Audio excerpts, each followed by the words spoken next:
Hey guys, welcome back to another video. तो यार आज की इस वीडियो में बात करने वाले हैं दिल्ली यूनिवर्सिटी ईसीए एडमिशन, जो कि काफ़ी इंपॉर्टेंट होने वाला है ये वीडियो। इस वीडियो में बेसिकली बात करने वाले हैं जो अलॉटमेंट है पहली आपकी कोर्स और कॉलेजेस की, वो रिलीज़ कर दी गई है। और हम बात करने वाले हैं इसके बाद में आपको क्या क्या करना है। अगर आपके पोर्टल पर विजिबल नहीं हो रहा है कोई कोर्स या फिर कॉलेज, तो उसके बाद में आपको क्या करना है, इन तमाम चीज़ों को डिस्कस करने वाला हूँ। उससे पहले अगर आप चैनल पर नए हैं, चैनल सब्सक्राइब करके बेल आइकन को प्रेस कर दीजिएगा, ताकि फ्यूचर में आपको इसी तरह के एजुकेशनल, इंफॉर्मेटिव और एकेडमी से रिलेटेड वीडियो जो आपको मिलते हैं। तो चलिए इस वीडियो को शुरू करते हैं। तो जब आप दिल्ली यूनिवर्सिटी के ऑफिशियल साइट पे आओगे एडमिशन वाले सेक्शन में, तो यहाँ पे ईसी एडमिशन में आओगे तो यहाँ पे नोटिस आ रखा है, 18 नवंबर की नोटिस है। इसमें जो एनसीसी का जो आपका लिस्ट है उसमें थोड़ा करेक्शन किया गया है, तो आप इसको चेकआउट कर सकते हैं। जो एनसीसी के स्टूडेंट हैं उसको केयरफुली चेकआउट कर लीजिएगा। और यहाँ पे सीट अलॉटमेंट का एक ऑप्शन दिख जाता है आपको। यहाँ पे procedure and schedule for EC admission देख सकता है, और यहाँ पे अंडरटेकिंग बाय कैंडिडेट। आप यहाँ से तीनों चीज़ों को देख सकते हैं। मैं कोशिश करूँगा कि इसका लिंक कमेंट सेक्शन में पिन कर दूँ, आप वहाँ से चेकआउट कर सकते हैं। तो सबसे पहले हम बात करते हैं सीट अलॉटमेंट की। जब आप सीट अलॉटमेंट पर क्लिक करोगे तो आपको यहाँ पर एक पेज खुल जाता है। यहाँ पर जो भी कैटेगरीज अवेलेबल हैं, creative writing, Hindi, English, dance, Indian, classical है, सब कैटेगरी है यहाँ पे। सब आप यहाँ पे चेकआउट कर सकते हैं। जो भी आपका कैटेगरी है आप यहाँ से चेकआउट कर सकते हैं। जैसे मान लो मुझे एनसीसी का चेक करना है, तो ये एनसीसी वाला लिस्ट है। यहाँ पे देख सकते हो कि कौन कौन से स्टूडेंट को कौन कौन सा कॉलेज और कोर्स अलॉट हुआ है। जैसे यहाँ पे पहला देखो, यहाँ पे देख सकते हो नेम है, जेंडर है, और आपका जो ईसीए का कैटेगरी है वो दे रखा है।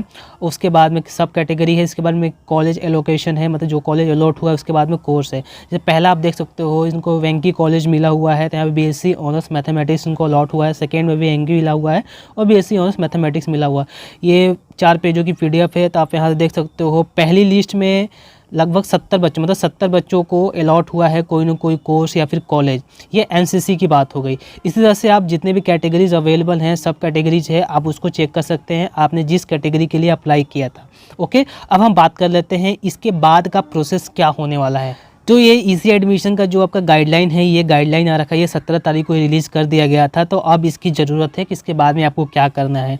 सबसे पहले इसको डाउनलोड कर लेना। तो यहाँ पे पहली पॉइंट आप देख सकते हो, यहाँ पे है university of Delhi UG admission portal is open from 18 November 2021 to 21 November under this category. मतलब इसी कैटेगरी के लिए जो एडमिशन पोर्टल है आपका 18 नवंबर से ओपन होने वाला है, 21 नवंबर तक ओपन रहेगा। उसके बाद में जो आपका लॉगिन करने का टाइम है, मतलब अब ये स्टार्ट हो चुका है। अगर आपको आज ये विजिबल नहीं हो रहा है आपके डैशबोर्ड पे, तो आपको वेट करना है। 1-2 दिन हो सकता है आपका पोर्टल पे अपडेट होने में टाइम लग सकता है, बट आपको वो दिख जाएगा अगर आपको कोई कोर्स या फिर कॉलेज अलॉट हुआ है तो। अगर नहीं दिख रहा है तो इसका मतलब ये है कि आपको कोई भी कोर्स या फिर कॉलेज अलॉट नहीं हुआ है पहले अलॉटमेंट वाली लिस्ट में। ओके, सेकेंड चीज़ यहाँ पे देखें, अगर आपको कोई कोर्स या फिर कॉलेज अलॉट हो चुका है तो उसके बाद में आपको विजिबल कब होगा। 18 तारीख को सुबह के 10 बजे से विजिबल होना स्टार्ट हो गया है, और 21 नवंबर को शाम के 5 बजे तक ये विजिबल होगा। आप यहाँ से चेकआउट कर सकते हैं। ठीक है, नेक्स्ट इंपॉर्टेंट चीज़ ये है, अगर आपको कोई कोर्स या फिर कॉलेज अलॉट हो चुका है तो आपको वेट करना है अपने पोर्टल पे ही उस पर्टिकुलर कॉलेज के द्वारा अप्रूवल का। वो आपके एलिजिबिलिटी क्राइटेरिया को चेक करेगा। यहाँ पे देख सकते हो ऑल डॉक्यूमेंट जो भी आपने अपलोड किए हैं उसको चेक करेगा। ये कब से चेक करना स्टार्ट करेगा? 18 नवंबर को सुबह के 10 बजे से चेक करना स्टार्ट करेगा। वो 20 नवंबर को शाम के 5 बजे तक ये आपके सारे एलिजिबिलिटी क्राइटेरिया डॉक्यूमेंट है उसको चेक करेगा। उसके बाद में वो अप्रूवल देगा। अप्रूवल देने के बाद में आपको फ़ी पेमेंट करना होता है। तो अप्रूवल कब तक आपको मिल सकता है, यहाँ पे देख सकते हैं, on receiving the status approved by principal from the college candidate will receive a link on her dashboard to submit fee due. अगर आपका जो डॉक्यूमेंट है वेरीफाई हो जाता है, अगर स्टेटस में दिख जाता है, तो आपको एक पेमेंट करने का ऑप्शन दिख जाता है। आप पेमेंट कब से कब तक कर सकते हो, यहाँ पे सिंपल सा है, 21 नवंबर को शाम के 5 बजे तक आपको फ़ी पेमेंट करना है पहली अलॉटमेंट लिस्ट के थ्रू एडमिशन के लिए। ये ऑनलाइन आपको पे करना है। ठीक है, जब आपका फ़ी पेमेंट हो जाएगा तो आपको एक मेल आ जाएगा, congratulation you have provisionally secured admission eight Delhi university. आप इसको चेकआउट कर सकते हो और आपको जो फ़ी स्लिप है उसको डाउनलोड करके रख सकते हो। ओके, यहाँ पे नेक्स्ट इंपॉर्टेंट चीज़ ये है, अगर आपने पहले किसी कोर्स में एडमिशन ले रखा है, वो स्पोर्ट्स कोटा से हो या फिर CW कोटा से हो या फिर जनरल मेरिट से हो, अगर आपको ईसीए कोटा के थ्रू एडमिशन लेना, अगर आपको कोई कोर्स या फिर कॉलेज अलॉट हुआ है, तो आपको करना क्या है, जो पहली वाली एडमिशन है उसको कैंसिल करना पड़ेगा। वो कैंसिल कैसे करोगे? जब आपने उस पर्टिकुलर कॉलेज के द्वारा जो आपको अलॉट हुआ है ईसीए के थ्रू, उसके द्वारा जो आपको अप्रूवल है वो मिल गया है, तो फ़ी पेमेंट करने से पहले आपको जो पहली वाली एडमिशन है उसको कैंसिल करनी पड़ेगी। उसके बाद में ही आपको जो ईसीए वाला एडमिशन है उसको आगे फर्दर अप्रूवल दिया जाएगा।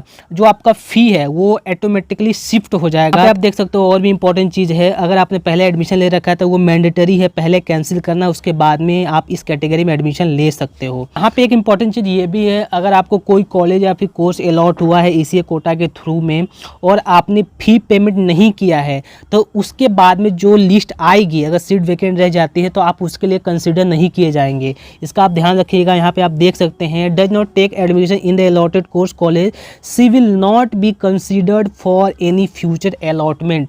तो आपको इसका ध्यान रखना, अगर आपको कोई कोर्स या फिर कॉलेज अलॉट हुआ है तो अगर आपने फ़ी पेमेंट नहीं किया तो आप आगे के लिए कंसीडर नहीं किए जाएंगे। ओके, ये काफ़ी इंपॉर्टेंट है। और यहाँ पे इंपॉर्टेंट चीज़ ये है, अगर आपने एडमिशन ले रखा है पहले से, अगर ईसीए के थ्रू लेना है, तो अगर आपने पहले वाले एडमिशन को कैंसिल कर दिया है तो जो आपका फ़ी है वो क्या होगा, ऑटोमेटिकली शिफ्ट हो जाएगा उस पर्टिकुलर कॉलेज में पर्टिकुलर कोर्स के लिए। ठीक है, तो इसका भी आपको ध्यान रखना है। नेक्स्ट इंपॉर्टेंट चीज़ ये है, अगर आपने कोई डॉक्यूमेंट अपलोड कर रखा है, अगर उस पर्टिकुलर कॉलेज के द्वारा कोई रिमार्क आपको मिलता है तो उस पर्टिकुलर कॉलेज को ही आपको कॉन्टैक्ट करना है उस पर्टिकुलर आपके डॉक्यूमेंट के लिए, करेक्शन के लिए। ठीक है, तो ऐसा कोई दिक्कत वाली बात नहीं है, आप उस पर्टिकुलर कॉलेज को कॉन्टैक्ट कर सकते हैं मेल के थ्रू भी, तो आपको उसका सोल्यूशन मिल जाएगा। और यहाँ पे नोट में देख सकते हो इंपॉर्टेंट 6 नंबर पॉइंट में है, candidate are required to submit and undertaking by the candidate in the prescribed format available on the university of Delhi UG portal पे जो अवेलेबल है, मैंने उसको दिखा रखा है, उसको भी दिखा दूंगा आपको फिर से भी, आप उसको डाउनलोड कर सकते हो। उसको फिलअप करने के बाद में उस पर्टिकुलर कॉलेज को आपको सबमिट करना है। वो कैसे सबमिट करना है वो पर्टिकुलर कॉलेज आपको बताएगा कि आपको वो मेल करना है कि जब कॉलेज खुल जाएंगे तब आपको सबमिट करना है। बेसिकली इस अंडरटेकिंग में यही होता है कि अगर आप जब तक उस कॉलेज में पढ़ोगे 3 साल तक, तो उस पर्टिकुलर ईसीए कैटेगरी को आप आगे कंटिन्यू करोगे उस कॉलेज के लिए। तो बेसिकली वही अंडरटेकिंग का मतलब होता है। तो आप उसको भी देख सकते हो, मैं उसको भी दिखा दूंगा आपको डाउनलोड करके कि क्या क्या उसमें दे रखा है। ओके, और नेक्स्ट पॉइंट में ये है, अगर आपने इसी कैटेगरी के थ्रू एडमिशन ले रखा है, प्रोविजनली आपका एडमिशन होने वाला है, क्योंकि जो आपका सर्टिफिकेट्स है ओरिजिनल सर्टिफिकेट, उसके फॉरेंसिक जांच भी होने वाली है, तो आपको जो एडमिशन हो रहा है टोटली प्रोविजनल है, इसका भी आपको ध्यान। तो यहाँ आप शेड्यूल भी देख सकते हो, schedule for UG admission under ECA category 2021। तो यहाँ पे आप देख सकते हो जो आपका display of the first ECA allotment list 18 November से स्टार्ट हो चुका है, और college and programme allocated to the candidate visible on her dashboard कब से विजिबल होगा, 18 नवंबर को सुबह के 10 बजे से विजिबल स्टार्ट हो गया है, और 21 नवंबर के शाम के 5 बजे तक आपका विजिबल होगा। और colleges to complete approval rejection for admission, ये कब तक कर सकते हैं, वो 18 नवंबर से स्टार्ट हो गया सुबह के 10 बजे से लेकर के ये 20 नवंबर के शाम के 5 बजे तक वो आपको कोई न कोई स्टेटस दे देंगे, या फिर आपको जो रीजन है वो दे देंगे कि आपका एडमिशन अप्रूव हुआ है कि नहीं हुआ है। और लास्ट डेट की बात करें फ़ी पेमेंट करने के लिए, तो आपका 21 नवंबर के शाम के 5 बजे तक आपको फ़ी पेमेंट कर देना है ईसीए कोटा के एडमिशन लेने के लिए। ओके, तो ये शेड्यूल था ईसीए कोटा के लिए।